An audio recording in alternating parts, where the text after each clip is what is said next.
Okay. Hey guys, what's up? It's me, Kyle. Picking up where I left off on my last video, where I'm talking about the top 20 best WWE/F champions in history. This is part 2 of 4 videos. So if you're watching this, this is part 2 of the video. Please watch the first. Okay, so in my first video, I went through numbers 20 to 16. This video, I'm going up from 15 to 11. So starting off at number 15 is who I think best WWE champions, Randy Orton. A lot of people may, say, Randy Orton is robotness and he talks in a monotone voice. And yes, Randy Orton does talk in a monotone voice, but you can't deny Randy Orton is a great wrestler. He is. I think he's a good wrestler. I'm still a Randy Orton fan. I like Randy Orton. He's extremely young. I think Randy Orton is about, if I guess correctly, I think Randy Orton is like 6-time WWE champion or 7-time WWE champion. Because Orton is a 3-time world champion. Yeah, so Randy's about like a 6 or 7-time WWE champion. When Randy Orton got his big break, which was actually in SummerSlam '04, but that was with the world title. But when he got his break as the WWE champion back in 2007, I thought he had a really good push, a really good run as the WWE champion. He had a 6.5-month reign as the WWE champion, and I just thought he was really cool. When they started to when the company started to invest in him more, Randy Orton, going from a legend killer and just evolving from the legend killer to the apex predator or the viper. I thought it was just great. I think Randy Orton just gets better as the years go by. He's still extremely young. He's like about 30, 31. So 10 years from now, Randy Orton's still going to be in the business. More than likely, he's probably still going to be in the business, and pretty sure going to win more world titles. So I know he's definitely going to have more titles to add to his resume within the next 10 years from now. Because like I said, he's still extremely young and still has so much more to offer within the business. So Randy Orton is number 15 on my list. Number 14 is the rated R superstar Edge. I think, in my opinion, Edge made a better world heavyweight champion than he did a WWE champion. Edge is a 3-time WWE champion, 3 or 4-time WWE champion. But and if you look at his reign as the WWE champion compared to his reign as world champion, it wasn't that great.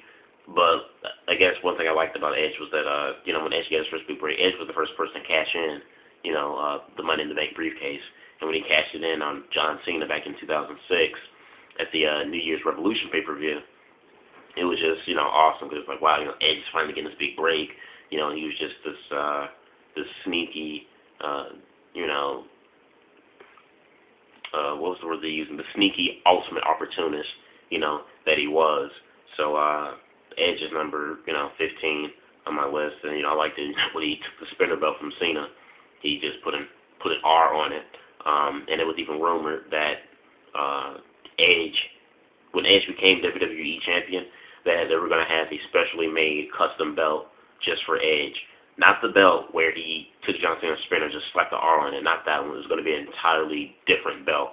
But they said due to time constraint, the belt wasn't made, in the time that they had made Edge champion. So they just decided to, skip Edge on his own custom-made belt and just slap the rated R symbol on the spinner belt and just say that that's the Edge belt there.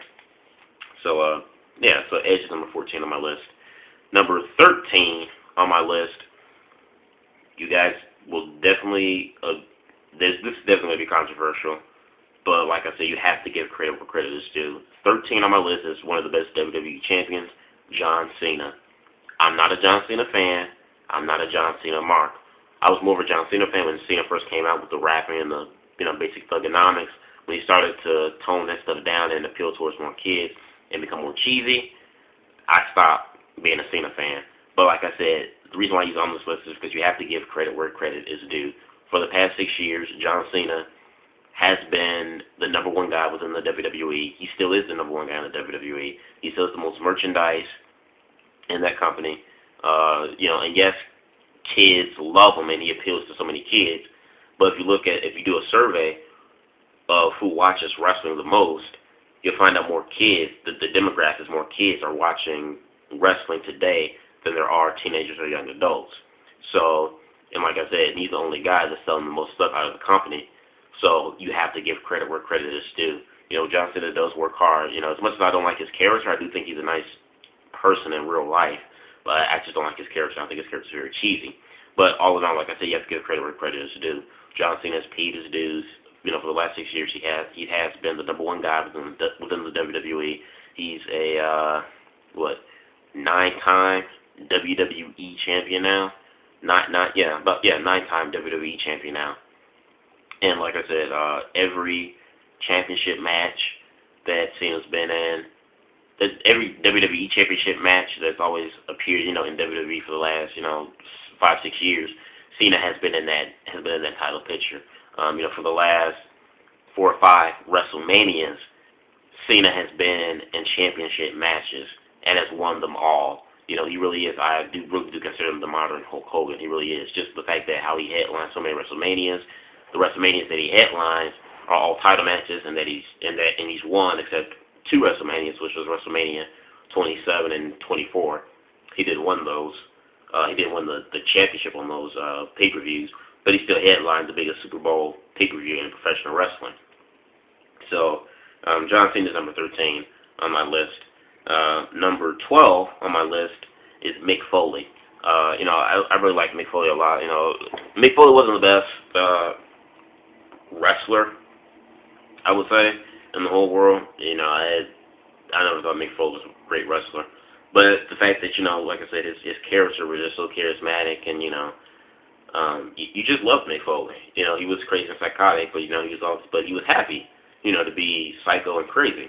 I think Mick Foley was a great, champion for what he was. 3-time WWE champion.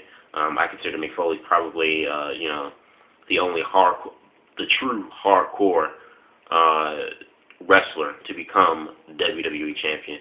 I think I would consider Mick Foley to be I would call Mick Foley the hardcore WWE champion.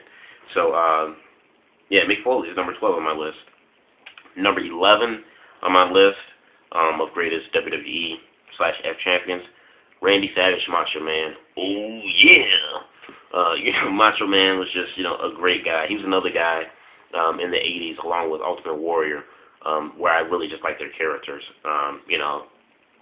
They're a little bit, comic booky, superhero-like, but he was just so charismatic. He's had some really great matches in his career.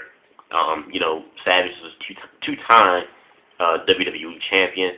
I think he was a great wrestler, and I'm not saying all this because he recently passed away a couple of months ago.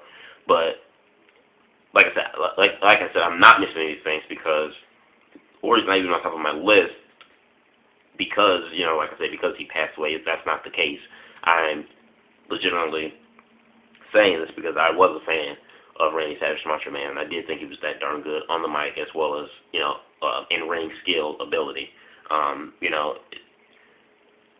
Hulk Hogan was the dominant guy in the 80s, and if Hulk Hogan was the dominant guy in the 80s, Randy Savage was, bar none, hands down, the second, guy up in the company after Hogan. Kind of like how now in WWE, how you have John Cena as the number 1 guy, and then Randy Orton is like, the second guy, the second most popular guy after the number 1 guy.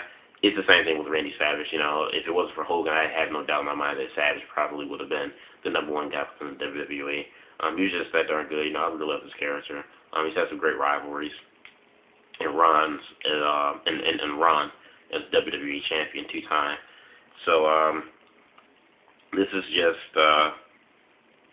it for part 2 of my video. I'll be making part 3. So please stay tuned to part 3 and 4 of my videos of who I think are the top 20 best WWE champions in history.